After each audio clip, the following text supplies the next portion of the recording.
Sebuah keran yang bocor mempunyai air yang menetes turun secara teratur.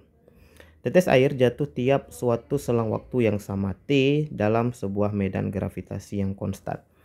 Pada suatu saat, sebuah tetes air, namakan tetes 1, sudah berada pada jarak Y1 sama dengan 16A dari keran, dengan A sebuah konstanta.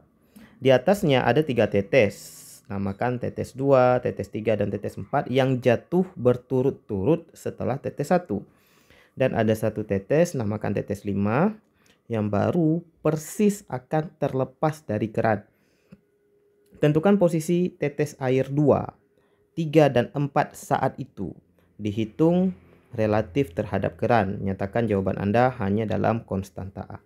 Nah, jadi untuk mudahnya ya, agar lebih mudah kita kerjain soal ini, kita harus gambar dulu keadaannya gitu ya. Jadi anggaplah di sini kita punya keran gitu ya. Nah, di sini ada keran. Nah, dari keran ini jatuh tetes gitu ya. Jadi ada tetes 1 jaraknya sebesar 16A dari keran ya. Jadi kalau kita gambar jaraknya 16A dari keran, katakanlah begini ya. Ya, ginilah lebih kurang ya. Jadi kita anggap di bawah sini ada tetes 1. Jadi di bawah sini ini ada tetes 1. Kita beri nama nomor 1. Ini jaraknya adalah 16A. Nah, tentunya di atasnya nanti ini ada beberapa tetes yang lain ya. Anggap aja di sini ini ada tetes 2. Nah, di sini ada tetes 3.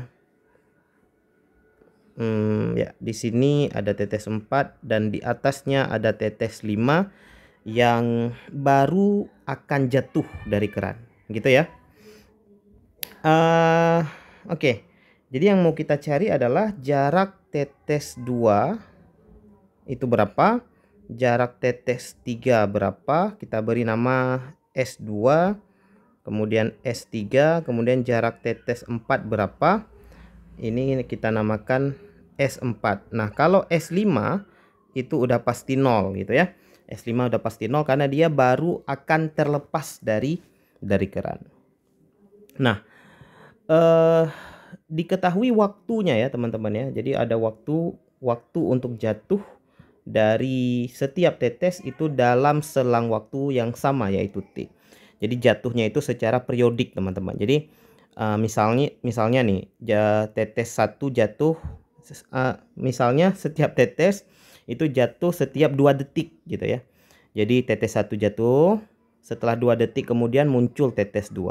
2 detik kemudian muncul tetes 3, 2 detik kemudian muncul tetes 4, dan seterusnya. Gitu ya teman-teman ya. Nah, tetes 5 saat ini adalah dia persis akan terlepas dari keran. Artinya apa? Sebesar waktu T sudah lewat. Jadi kalau kita buat ya di sini ya. Jadi tetes 5 ini tepat akan jatuh.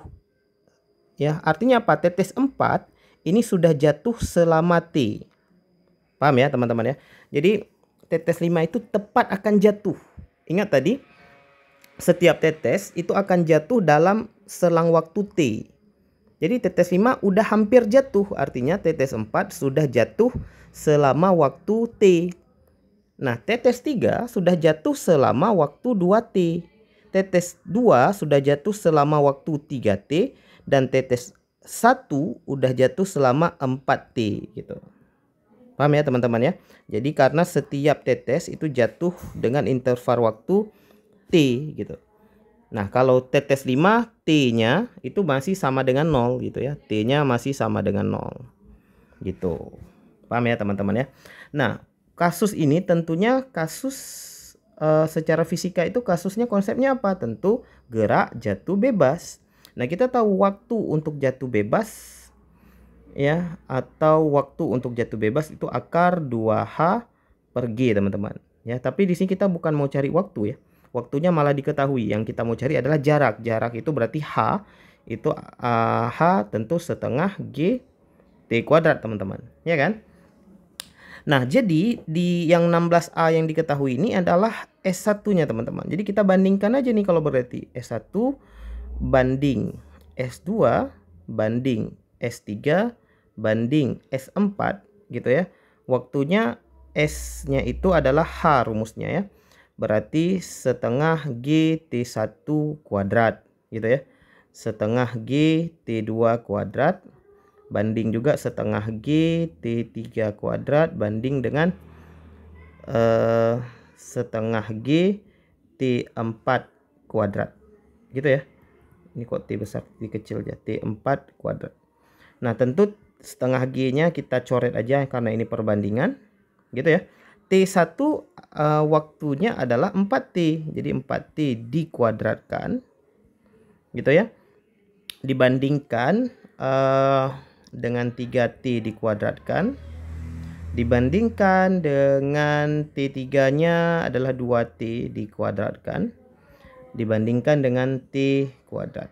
Nah, ini hasilnya adalah 16T kuadrat, 9T kuadrat, 4T kuadrat, dan ini nilainya adalah T kuadrat.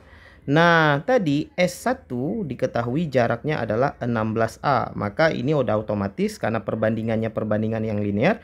Berarti di sini adalah 9A, 4A, dan A. Jadi jawabannya adalah 9, 4, dan 1 ya. Tapi ini jawabannya harus dalam A. Berarti 9A, 4A, dan A.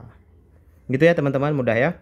Jadi di sini adalah konsep gerak jatuh bebas. Cuman karena soalnya panjang, maka kita harus pahami dulu betul-betul soalnya kondisinya bagaimana. Kita gambarkan keadaannya. Insya Allah ini soal yang mudah sebenarnya. Oke, begitu. Terima kasih. Semoga bermanfaat. Alhamdulillahirabbil alamin. Assalamualaikum warahmatullahi wabarakatuh.